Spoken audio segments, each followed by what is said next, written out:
जय श्री हरि, जय श्री राम, जय बजरंगबली। बांधवों, मैंने अयोध्या कांड के दोहा 268 पर विश्राम लिया था।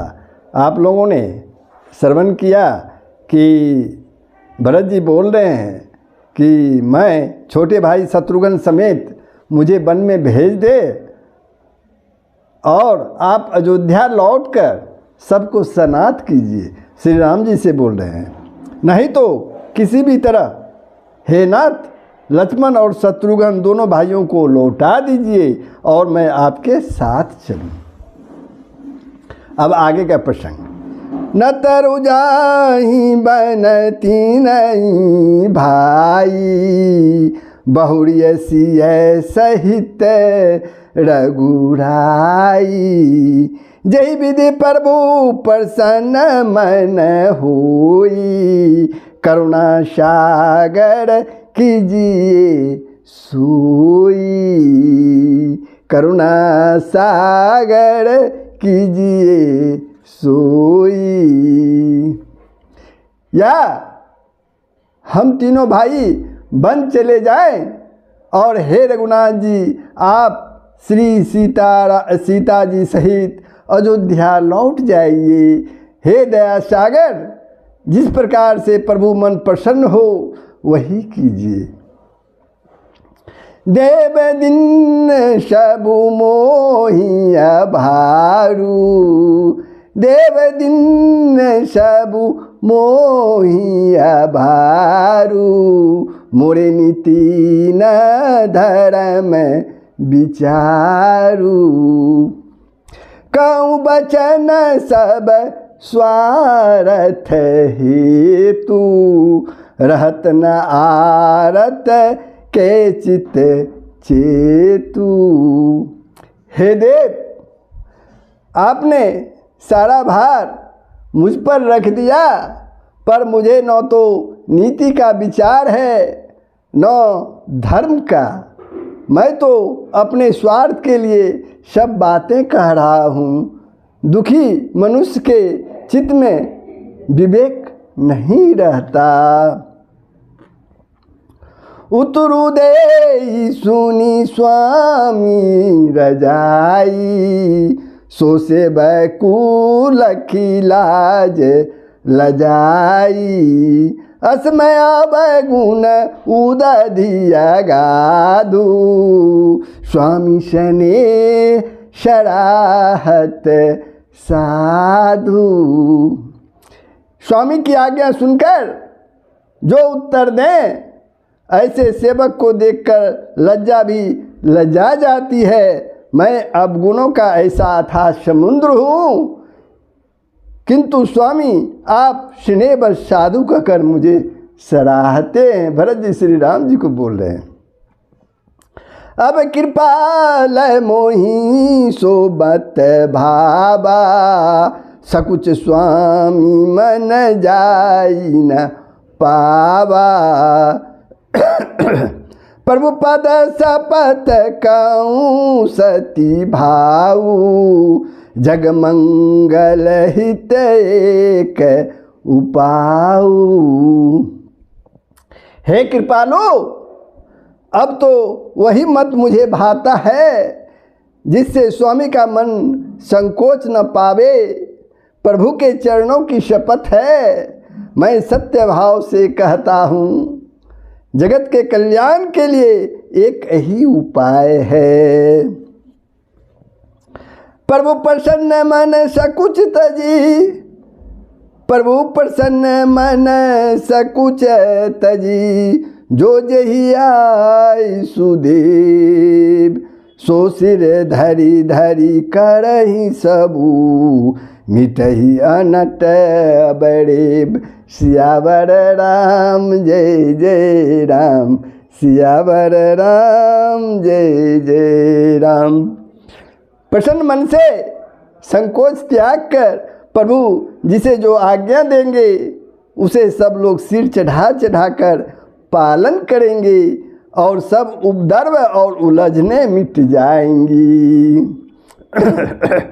भरत बचन सुचि सुनी सुर हर से, साधु सराही सुमन सुर बरसे असंबजस बस अवध निवासी प्रमुदित मन तापस बनवासी। भरत जी के पवित्र वचन सुनकर देवता हर्षित हुए और साधु साधु कहकर शरणा करते हुए देवताओं ने फूल बरसाए। अयोध्या निवासी असमंजस के बस में हो गए कि देखें अब श्री राम क्या कहते हैं। तपस्वी तथा वनवासी लोग श्री राम जी के वन में रहने की आशा से मन में परम आनंदित हुए।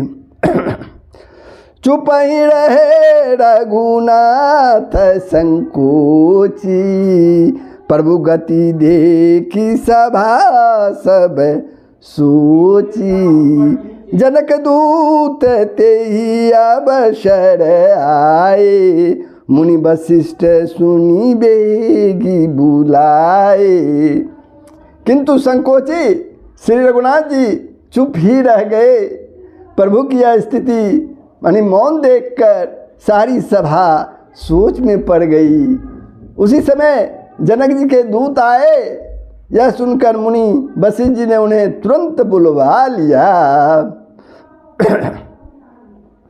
करी प्रणाम तिनरा मुनि हारे, करी प्रणाम तिनरा मुनि हारे।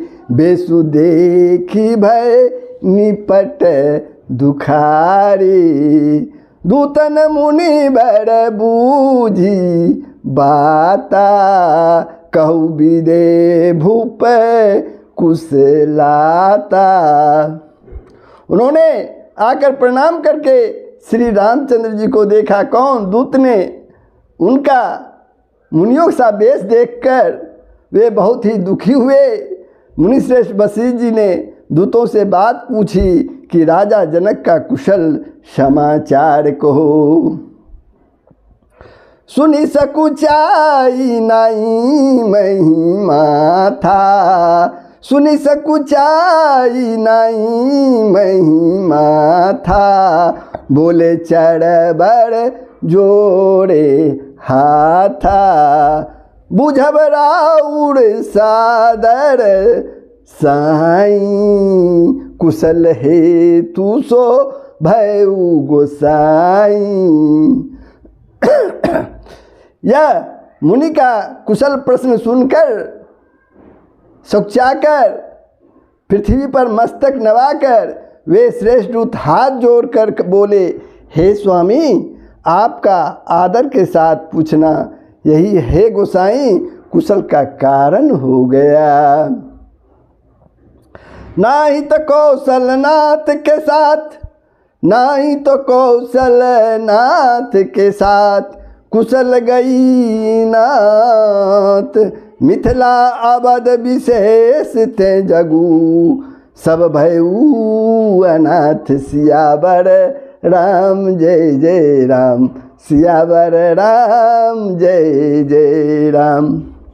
नहीं तो हे नाथ कुशल क्षेम तो सब कौशलनाथ दशरथ जी के साथ ही चली गई। उनके चले जाने से यों तो सारा जगत ही अनाथ स्वामी के बिना असहाय हो गया, किंतु मिथिला और अवध तो विशेष रूप से अनाथ हो गए। कौशलपति गति सुनी जन कोड़ा, भय सब लोक शोक बस बोड़ा। जही देखे तेई समय विदेहु, नामु सत्य अस लाग न केहू। अयोध्यानाथ की गति यानी दशरथ जी का मरण सुनकर जनकपुरवासी सभी लोग शोक बस बावले हो गए, सुध बुध भूल गए। उस समय उन्होंने विदेह को शोकमग्न देखा। उनमें से किसी को ऐसा न लगा कि उनका विदेह नाम सत्य है, क्योंकि देहाभिमान से शून्य पुरुष को शोक कैसा। रानी कुचाली सुनत नर पालही, सुजन कछु जस मनि बिनु ब्यालही।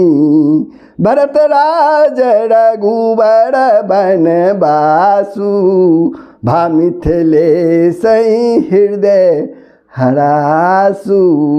रानी की कुचाल सुनकर राजा जनक को कुछ सूझना पड़ा, जैसे मणि के बिना सांपों को नहीं सूझता। फिर भरत जी को राज्य और श्री रामचंद्र जी को वनवास सुनकर मिथिलेश्वर जनक जी के हृदय में बड़ा ही दुख हुआ। नृप बूझे बुध सचिव समाजू, कहु विचारी उचित काजू। समुझिया बद असंबस दो, चलिए कि रहिए न कह कछु को। राजा ने विद्वानों और मंत्रियों के समाज से पूछा कि विचार कर कहिए, आज क्या करना उचित है। अयोध्या की दशा समझकर और दोनों प्रकार से असमंजस जानकर चलिए या रहिए। किसी ने कुछ नहीं कहा।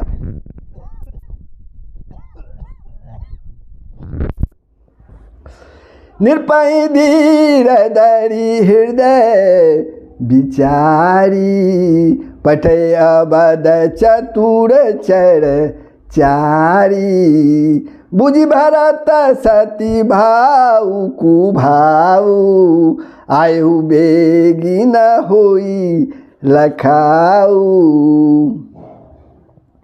जब किसी ने कोई सम्मति नहीं दी, कोई विचार नहीं दिया, तब राजा ने धीरज धर हृदय में विचार कर 4 चतुर जासूस अयोध्या को भेजे और उनसे कह दिया कि तुम लोग श्री राम जी के प्रति भरत जी के सद्भाव यानी अच्छे भाव प्रेम या दुर्भाव बुरा भाव विरोध का पता लगाकर जल्दी लौट आना, किसी को तुम्हारा पता न लगने पाए। गए अबद चर भरत गति, बुझि देखी कर तूती। चले चित्रकूटहि भरथु, 4 चले तेरहूति। सियावर राम जय जय राम, सियावर राम जय जय राम। गुप्तचर यानी जासूस अवध को गए और भरत जी का ढंग जानकर और उनकी करनी देखकर जैसे ही भरत जी चित्रकूट को चले, वे मिथिला को चल दिए। दूतन आई भरत कई करनी, जनक समाज जथामति बरनी। सुनि गुण परिजन सचिव महीपति, भे सब सोच सने विकलती। गुप्त दूतों ने आकर राजा जनक जी की सभा में भरत जी की करनी का अपने बुद्धि के अनुसार वर्णन किया। उसे सुनकर गुरु कुटुंबी मंत्री तथा राजा सभी सोच और स्नेह से अत्यंत व्याकुल हो गए। धरि धीरे जो करी भरत बराई, लिए सुभट साहनी बोलाई। घरपुर देश राखी रखबारी, है गए रथ बहु जान संवारी।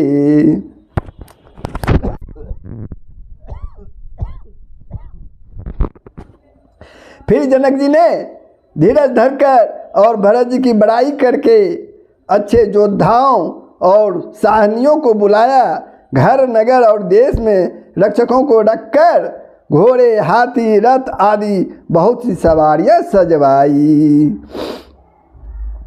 दुघड़ी शादी चले तत्काला, किए विश्राम न मग मही पाला, बोरैया जू नहाई प्रयागा, चले जमुन उतरन सबु लागा। ये दुगड़ियों मुहूर्त जा साध कर उसी समय चल पड़े। राजा ने रास्ते में कहीं विश्राम भी नहीं किया। आज ही सवेरे प्रयागराज में स्नान करके चले हैं। जब सब लोग जमुना जी उतरने लगे, खबर लेन हम पठे ना था, तिन कही असमई नायु माथा, साथ की रात 6-7 दिन, मुनिवर तुरत विदा चढ़ किन्ने। तब हे नाथ हमें खबर लेने को भेजा। उन्होंने ऐसा कहकर पृथ्वी पर सिर नवाया। मुनिश्रेष्ठ वशिष्ठ जी ने कोई 6-7 भीलों को साथ देकर दूतों को तुरंत विदा कर दिया। सुनत जनक आगमनु सबु, हर से अवध समाजू, रघुनंदन ही सकोचु बर, सोच विभस सुर राजू। सियावर राम जय जय राम, सियावर राम जय जय राम। जनक जी का आगमन सुनकर अयोध्या का सारा समाज हर्षित हो गया। श्री राम जी को बड़ा संकोच हुआ और देवराज इंद्र तो विशेष रूप से सोच के बस में चले गए। तो बंधुओं, मैं अयोध्या कांड के दोहा 272 पर विश्राम लेता हूँ। ये प्रसंग आप लोगों को कैसा लगा कमेंट के माध्यम से तथा वीडियो को सब्सक्राइब कर देंगे।